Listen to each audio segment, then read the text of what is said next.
En 1973, el público abarrotó los cines para ver la representación de una niña poseída por el diablo.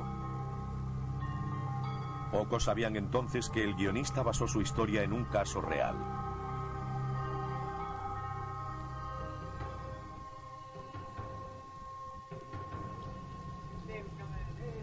En el 3210 de Bunker Hill Road, en el distrito Mount Rainier de Washington, Maryland, hay un patio de juegos. Hace tiempo que el ayuntamiento demolió la casa, pero los vecinos llaman a la esquina el Rincón del Diablo.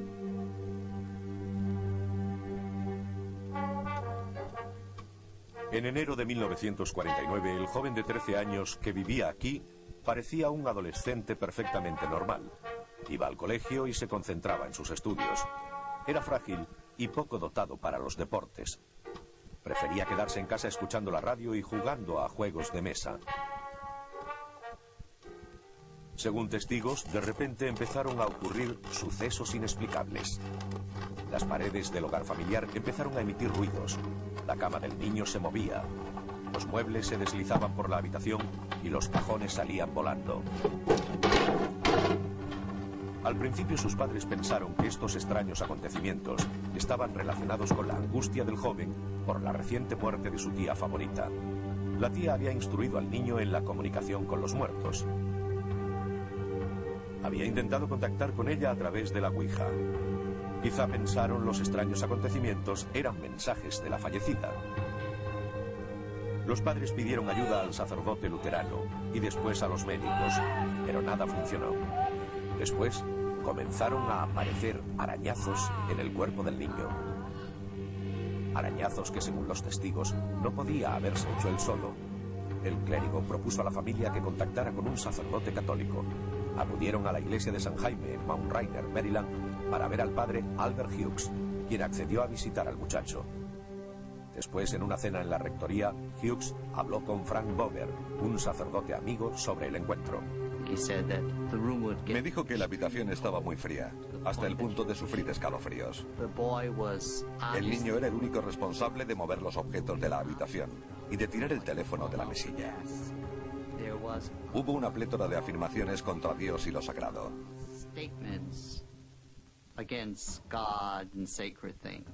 El padre Hughes tenía entonces 29 años y no estaba preparado para enfrentarse a la extraña fuerza que parecía poseer al muchacho.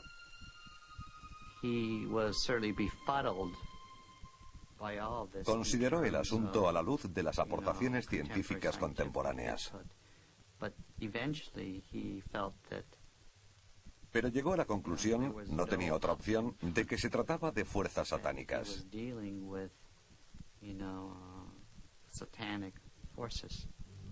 El padre Hughes se convenció de que el exorcismo, un misterioso ritual que requería la aprobación del arzobispo, era la respuesta.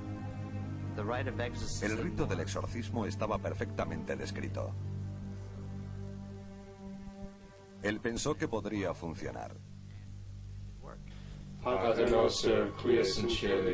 Los padres ingresaron al niño en el hospital universitario de Georgetown, en Washington, donde le ataron a la cama.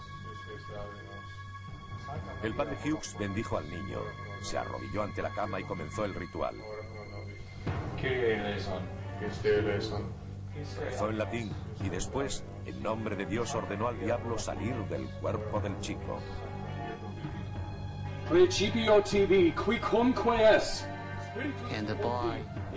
El niño rompió las correas, sacó un muelle y desgarró el brazo del padre Hughes desde el hombro hasta la muñeca.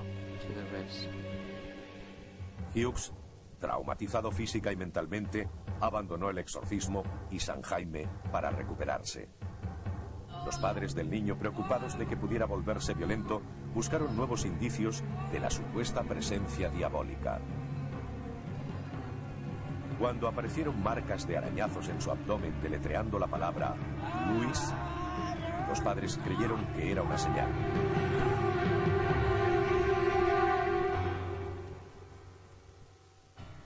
Tenían familiares en San Luis, donde había vivido la tía del niño, y acudieron allí en busca de ayuda. A los pocos días, los padres pidieron a un sacerdote jesuita de la cercana Universidad de San Luis que practicara un exorcismo. Era a principios de marzo, 7 semanas desde el inicio de la extraña odisea.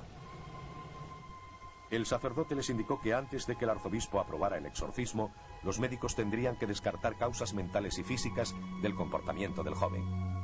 Los médicos así lo hicieron. El arzobispo eligió como exorcista a un pastor de 52 años de la iglesia de la universidad, el padre William Bowder. Según su superior, Bowder tenía los requisitos necesarios.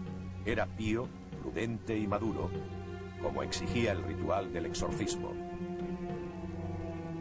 Bowder pidió ayuda a su amigo Raymond Bishop, de 43 años.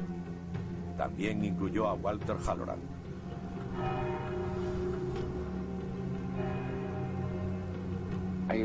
Solía conducir para el padre Bowder. Una noche, justo antes de cenar, me pidió que le llevara a un sitio y lo hice. El seminarista Halloran, de 26 años, no supo que iba a ayudar en un exorcismo hasta que el padre Bowder comenzó a rezar en la casa de los familiares del joven.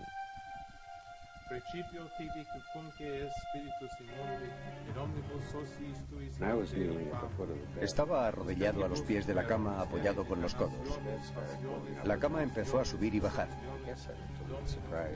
Supongo que puse una cara de absoluta sorpresa porque el padre paró, me miró y me pidió que no me preocupara.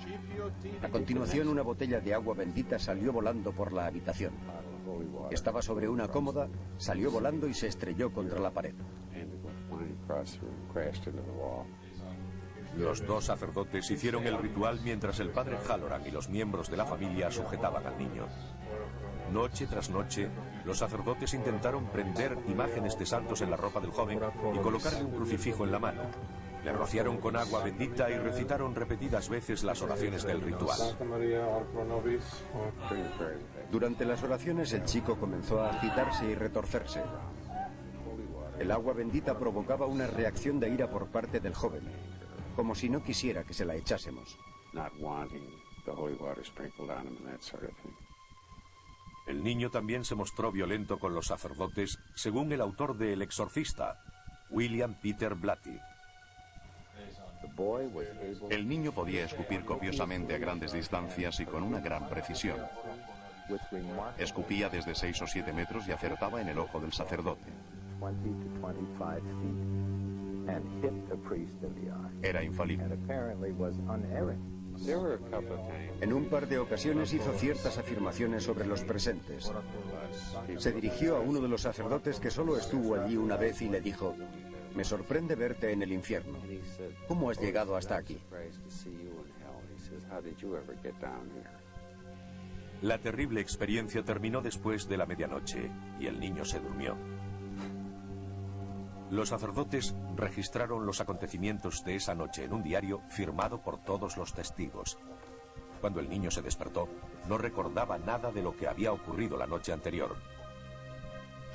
Cuando el exorcismo de San Luis entró en su tercera semana, el padre Bowder propuso convertirle al catolicismo.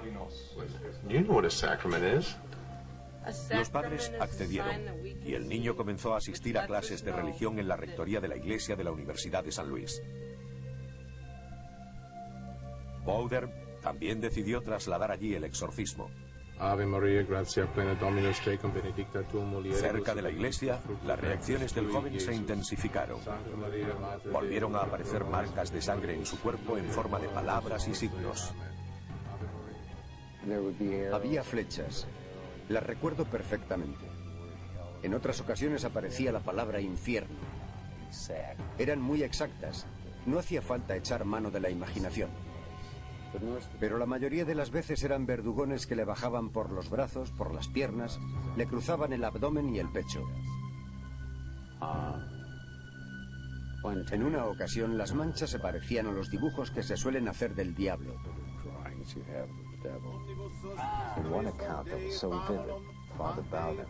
Hubo una ocasión especialmente intensa. El padre Bowder escribió en su diario que mientras hablaba al niño, le miró las piernas y ante sus ojos aparecieron 2 marcas de tenedor bajando por la pierna desde el muslo hasta el tobillo, haciéndole sangre.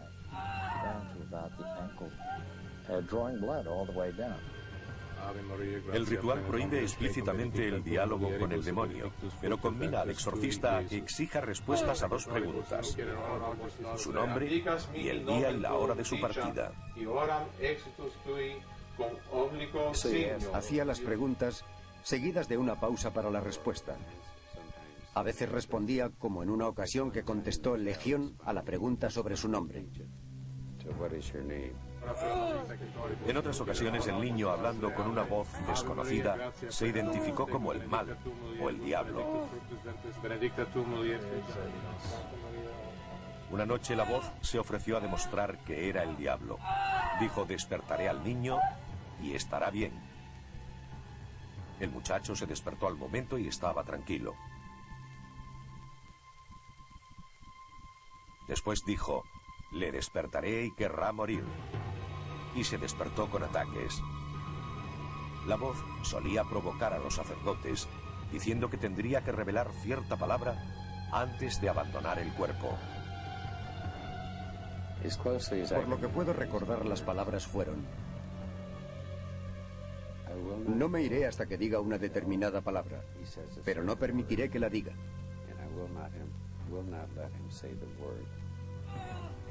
Según Halloran, la batalla por el alma del niño parecía interminable. Noche tras noche, el exorcista les convocaba en la rectoría para repetir el ritual y enfrentarse a las fuerzas de lo inexplicable. En abril de 1949, el adolescente supuestamente poseído por el diablo llevaba 5 semanas de exorcismos nocturnos. La salud del niño se había debilitado considerablemente y los sacerdotes temían que cayera gravemente enfermo. Como precaución, el exorcista decidió volver a trasladar al niño, esta vez al Hospital Católico Alexian Brothers, cerca de la Universidad de San Luis. Nadie notó que alguien había colocado una imagen del arcángel San Miguel en la habitación. El exorcista intensificó sus esfuerzos por convertir al niño al catolicismo. Quería que aceptara la comunión. Cada vez que Bowdern iba a darle la sagrada forma, el joven comenzaba a actuar de forma salvaje y había que sujetarle. Tiró una hostia de la mano del sacerdote y le pegó.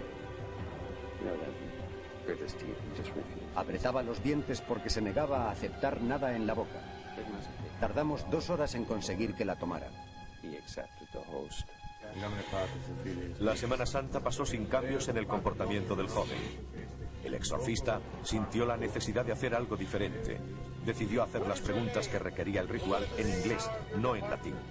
Al principio continuó escupiendo y maldiciendo, pero finalmente consiguió que gritara.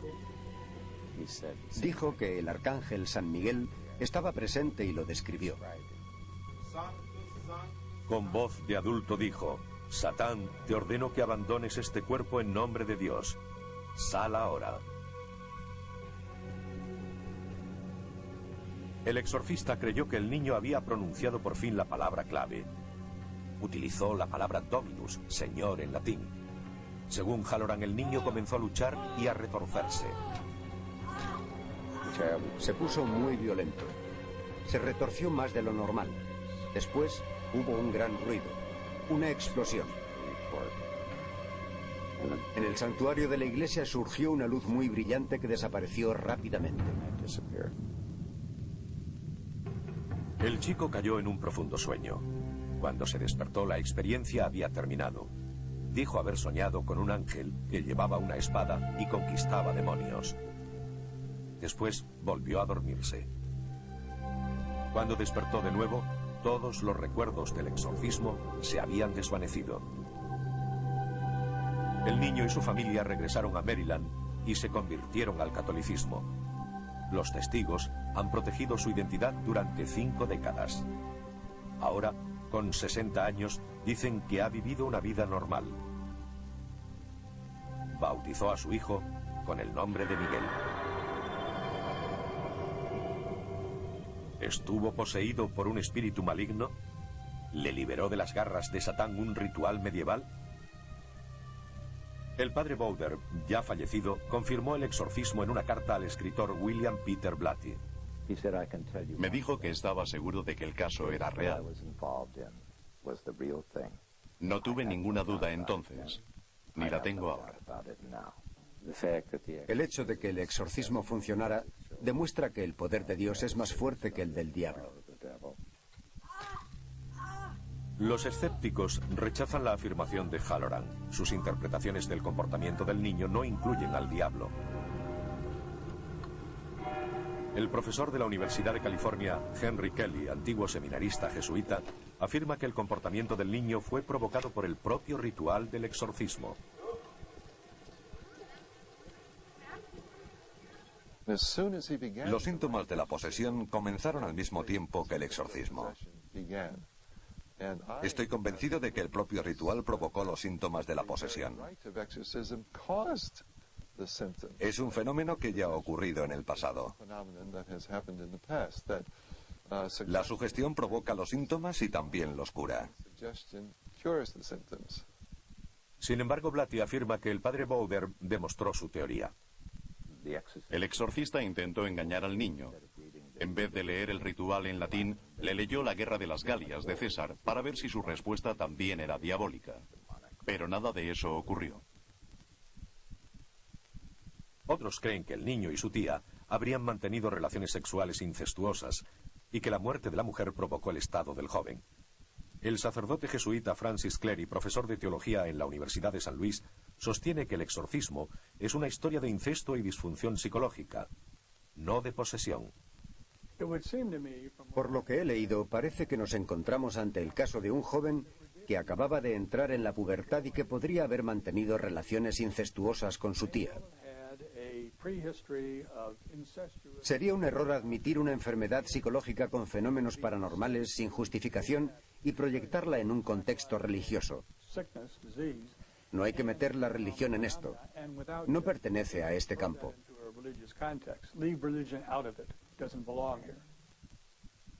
El psiquiatra David Baer afirma que las nuevas investigaciones sobre afecciones cerebrales pueden proporcionar explicaciones médicas para la llamada posesión del niño.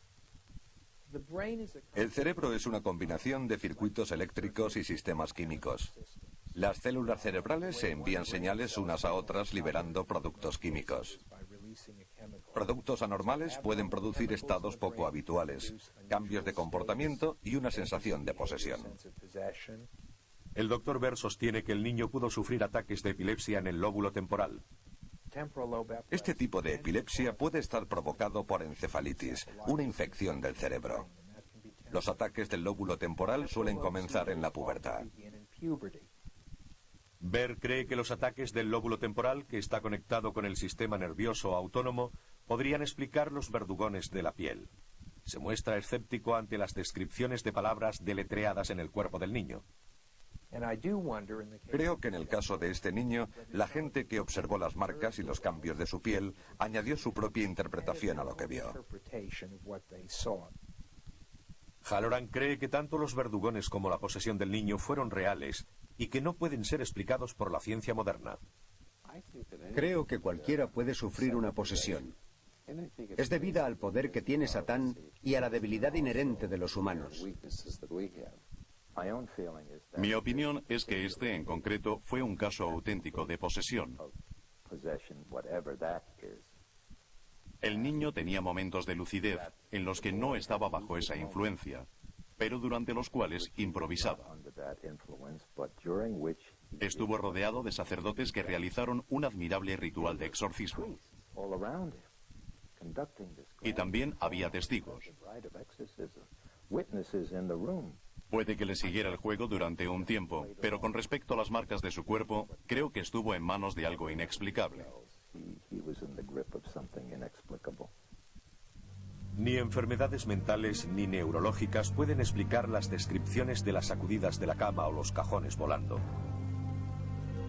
¿Se equivocaron los 48 sacerdotes, médicos y miembros de la familia cuando dieron fe de los acontecimientos de los que fueron testigos? Los escépticos creen que sí, y afirman que las raíces del comportamiento del joven están en su cerebro. Los creyentes dicen que la verdadera causa nos sorprende desde las profundidades de lo desconocido.